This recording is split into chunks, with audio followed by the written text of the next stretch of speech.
2018 AS Physics Unit 1. Question number 4, subatomic particles. Nice one this year, right? So they fill in the table to start with. So we've got a proton, delta double plus, an electron and a pion.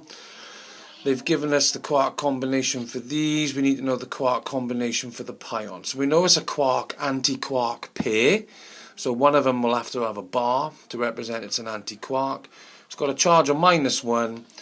So it's the anti-up, which gives us -2/3. Take away another third for the down, gives us that -1. What's the charge? The proton's got a +1. The delta particle's got 2 pluses, so it's +2. The electron's got a charge of -1. The pion's got a charge of -1. And the barrier number, don't forget, barrier means it's got 3 quarks. Yes, so it's got a barrier number of 1. Yes, so it's got a barrier number of 1.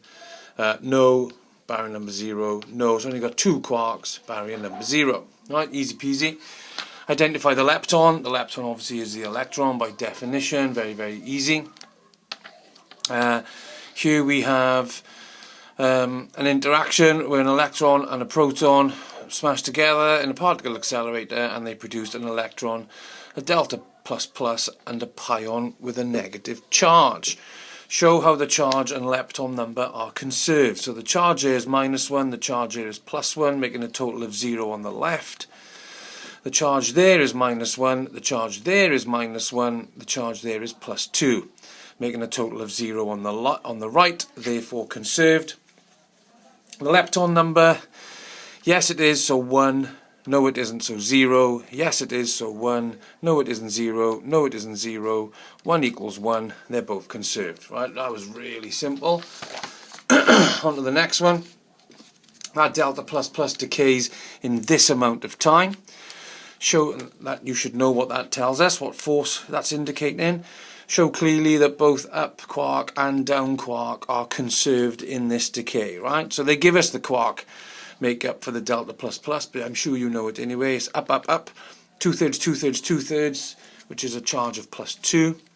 The proton is up, down, and that pi plus is that quark-anti-quark pair, but this time it's got a charge of +1, so it'll be the up quark and an anti-down, which would give us 2/3 plus a third to give us that +1 there. I've got 3 U's on the left, 3 U's on the right, and the D and the anti-D cancel each other out. So that's how the quark number is conserved. Give 2 reasons for believing it's strong. There's no photon involvement, so it's not electromagnetic. There's no neutrino involvement, so it's not weak. The time indicates a strong force interaction, and there's only quarks involved with no change of flavour, so that also indicates a strong force interaction. And then the last rubbish bit that they always like to check in. During a press conference, the spokesman was asked, "You've discovered many new particles, none of which have any discernible impact on society. Why are you doing these experiments?" Right?